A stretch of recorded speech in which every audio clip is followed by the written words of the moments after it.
Habdhiska difaaca jirka waa ciidanka keliya ee difaaca jirka kana hortaga cudurrada. Difaaca jirkaaga oo yaraadana waa dhibaato ku horseedi karta in aad u nuglaato cudurro badan oo aan tusaale u soo qaadan karno cudurka COVID-19. Waa lagama maarmaan in aad xoojiso difaaca jirkaaga si aad uga hortagto cudur walba. Haddaba daawade, waxa aan halkan idinkula wadaagayaa talooyin muhiim ah oo kaa saaciidi doona in aad sare u qaaddo difaaca jirkaaga. 1. Ku xooji difaaca jirkaaga hurdo kugu filan. Qofka bini'aadamka waxaa looga baahan yahay in uu helo hurdo ku filan 6 ilaa 8 saacadood maalin walba, waxa ayna muhiim u tahay difaaca jirka. 2. Qudaarta iyo fawaakihda.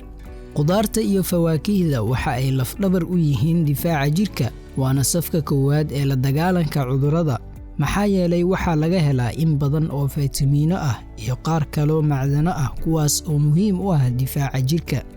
3. Hagaaji nidaamkaaga cunto. Nidaamkaaga cunto oo aad hagaajisaa waa mid ka mid ah waxyaabaha asaasiga u ah ee sare u qaada difaaca jirkaaga. Ku dadaal cunista cunto caafimaad leh oo raac nidaam cunto oo isku dheelitiran. 4. Ka fogow macmacaanada iyo waxyaabaha sokortu ku badan tahay. Macmacaanada iyo waxyaabaha sokortu ku badan tahay waxa ay dhibaato ku yihiin ama ay hoos u dhigi karaan difaaca jirkaaga.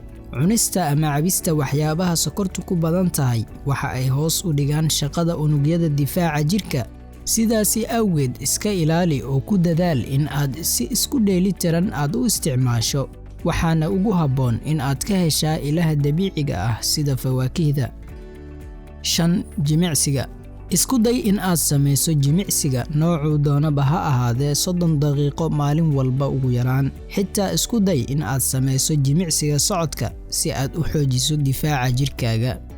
Daawade, haddii aad ka heshay muuqaalka, waxaan kaa codsanayaa in aad la wadaagto saaxiibadaada si ay uga faa'iidaystaan, sidoo kalena in aad muuqaalka like saartaa muhiim ayay inoo tahay. Mahadsanid.